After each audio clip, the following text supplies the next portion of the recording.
out to be very good eating as well. But the main reason is because they're a major pest to the farmers. You can shoot them with a shotgun. There will be one or two loud bangs during this display, so we just well get this underway. Okay then, so the modern shotgun. I repeat, there will be one or two bangs, okay? Right, this is the modern shotgun. This has been perfected by the Victorians round about 100 years ago. It's got a pair of barrels, very cleverly put together so that the two harmonise at approximately 40 yards.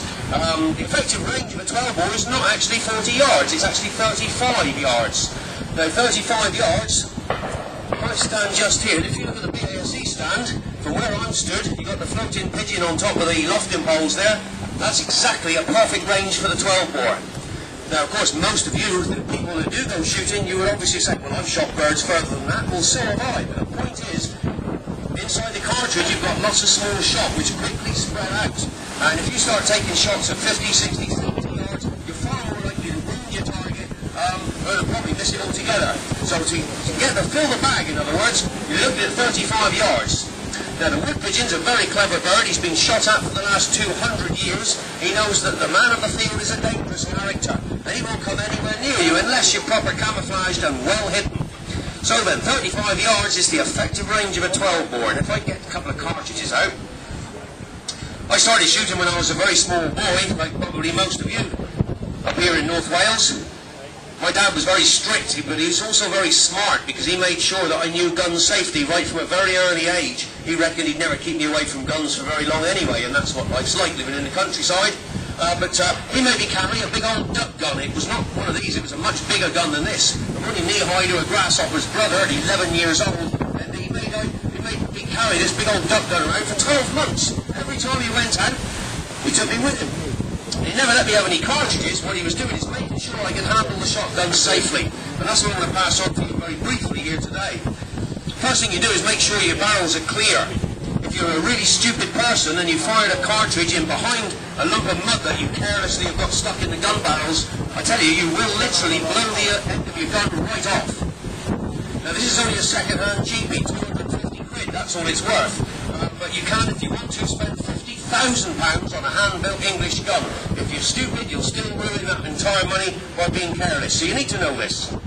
Now, first of all, I've checked the length of the chambers, because these are 3-inch cartridges. That's 75mm to most modern people.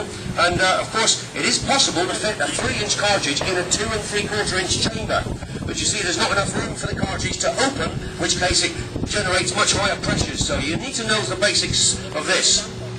So the barrels are clear, we're using the right sort of cartridges for the right chambered gun. Now the way to close the shotgun, I'll pass this on to you because it's just common sense. You just close the shotgun with the stock up to the barrels.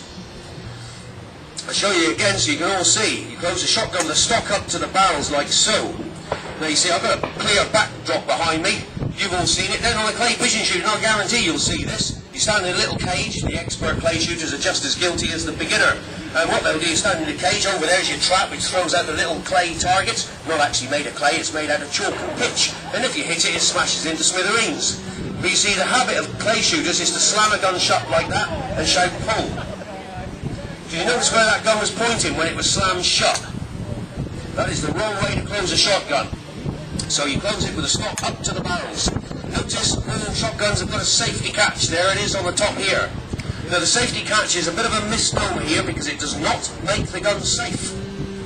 That might surprise one or two of you. All the safety catch does is stop the triggers from being pulled. It does not stop the hammer, which is inside the action, from hitting the firing pin.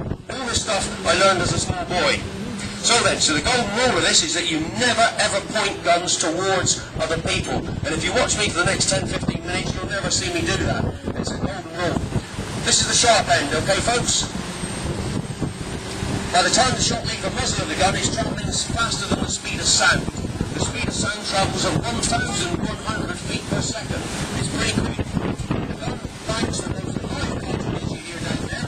You can use it blanks, but it's on the noisy side. And that wind's really getting up. This is a combination wildfire, actually. Quite a good day for pigeon shooting guns for that. So then, fire it off, seal off, because you're done okay with this? Yeah, proper job. Are you ready?